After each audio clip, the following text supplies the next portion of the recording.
بسم اللہ الرحمن الرحیم۔ ناظرین، میں ہوں آصف نثار غیاثی اور آپ دیکھ رہے ہیں ہمارے یوٹیوب چینل۔ آپ لوگوں نے دیکھا ہوگا، سنا ہوگا، پڑھا بھی ہوگا کہ پاکستان تحریک انصاف پر پابندی کے حوالے سے معاملات چل رہے ہیں۔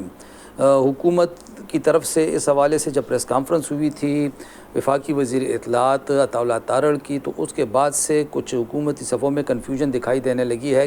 کیونکہ اسحاق ڈار صاحب نے پھر اگلے روز لاہور میں میڈیا کے نمائندوں سے بات چیت کرتے ہوئے یہ کہہ دیا تھا کہ فی الوقت ایسی پابندی کا کوئی فیصلہ نہیں ہوا، کیونکہ اس سے پہلے یہ مشاورت ہوگی، مشاورت کے بعد کوئی رائے قائم کی جائے گی۔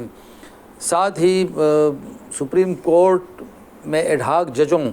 کی تقرر کے حوالے سے بھی معاملات چل رہے ہیں، اور کہا جا رہا ہے کہ اس کا مقصد بھی پاکستان تحریک انصاف پر پابندی کی راہ ہموار کرنا ہے، تاکہ ہم خیال ججوں کو وہاں پہ ایڈجسٹ کر کے مرضی کا فیصلہ لیا جا سکے۔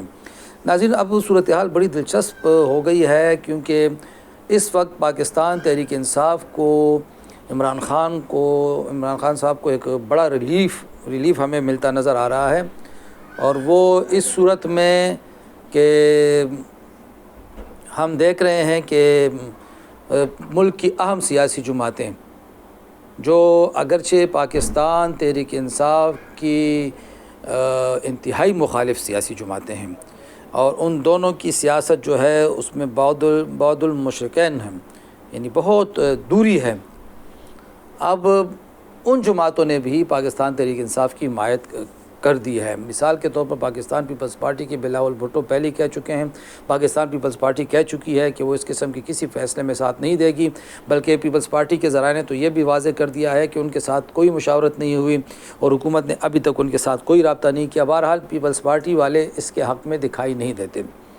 دوسری طرف جماعت اسلامی نے کھل کر اس فیصلے کی مخالفت کی ہے، اسے غیر سیاسی فیصلہ قرار دیا ہے، اسے مسترد کر دیا ہے۔ ساتھ میں ملک کی ایک اور اہم سیاسی پارٹی، بلکہ پختونوں کی سب سے بڑی قوم پرست جماعت عوامی نیشنل پارٹی نے بھی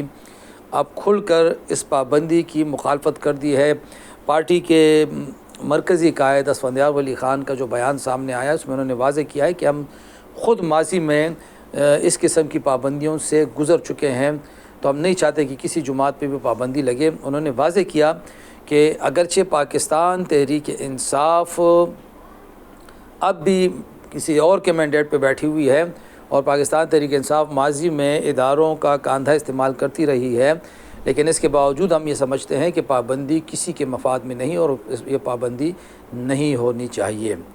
تقریباً اگر ہم جمعیت علماء اسلام کی بات کریں تو اس نے بھی کم و بیش یہی موقف اختیار کیا ہوا ہے، اگرچہ ابھی انہوں نے واضح طور پہ کچھ نہیں کہا، لیکن انہوں نے ابھی تک کھل کے اس فیصلے کی حمایت بھی نہیں کی، جس کے بعد اب عمران خان اور ان کی جماعت کو ایک بڑا ریلیف اس صورت میں ملتا دکھائی دے رہا ہے کہ اتنی اہم جماعتوں کی مخالفت کے بعد مسلم لیگ نون کے لیے پابندی کے فیصلے پہ عمل درآمد آسان نہیں ہوگا۔ جہاں تک سپریم کورٹ میں 4 ایڈ ہاک ججوں کی تقرری کا معاملہ ہے، تو اب تک ان میں سے 2 جن لوگوں کو نامزد کیا جا چکا ہے، ان میں سے 2 صاحبان، 2 حضرات، 2 جسٹس صاحبان کھل کے انکار کر چکے ہیں۔ انہوں نے واضح کر دیا ہے کہ وہ ایڈ ہاک جج بن کے اپنی عزت کو تار نہیں کر سکتے۔ یوں اب عدلیہ میں بھی حکومت کی پوزیشن تقریباً کمزور ہو چکی ہے۔ اگلے چند روز اس سلسلے میں بڑے اہم ہیں۔ پاکستان تحریک انصاف بھی رابطوں کا آغاز کرنے والی ہے۔ پاکستان تحریک انصاف جلد ہی ان کے خلاف سپریم جوڈیشل کونسل میں ریفرنس بھی دائر کرنے والی ہے ایڈ ہاک ججوں کی تقرری کے فیصلے کے خلاف۔ ساتھ میں وہ اپنی اتحادی جماعتوں کو بھی اعتماد میں لینے والی ہے۔ پاکستان تحریک انصاف کی طرف سے فہرست بھی جمع کرائی دی گئی ہے، جن ممبران نے اس میں شمولیت اختیار کی ہے۔ تو اب اگلے چند روز میں اس پابندی کا جو اونٹ ہے، اب یہ کسی ایک کروٹ بیٹھتا دکھائی دے رہا ہے، لیکن فی الوقت اس فیصلے سے مسلم لیگ نون کو قومی سطح پر اور عالمی سطح پر اچھی خاصی تنقید کا، بلکہ بعض مبصرین تو یہ لفظ استعمال کرتے ہیں کہ جگ ہنسائی کا سامنا کرنا پڑ رہا ہے، اور ان پر کھل کے تنقید کی جا رہی ہے۔ اس فیصلے کو آمرانہ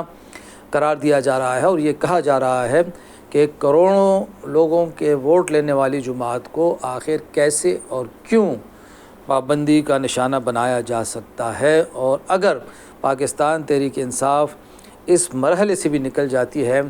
تو پھر اگلے آنے والے چند سال میں پاکستان تحریک انصاف کے سامنے کوئی بڑی رکاوٹ کھڑی نہیں ہو سکے گی، اور اگر اپوزیشن کا ایک مؤثر اتحاد قائم ہوتا ہے تو یہ وقت ہے کہ تمام اداروں کو ان کے دائرہ اختیار تک محدود کر دیا جائے، تحریک تحفظ آئین کا دائرہ بڑھاتے ہوئے دیگر جماعتوں کو شامل کیا جائے تو بہت ہی مؤثر نتائج سامنے آ سکتے ہیں۔ خدا حافظ۔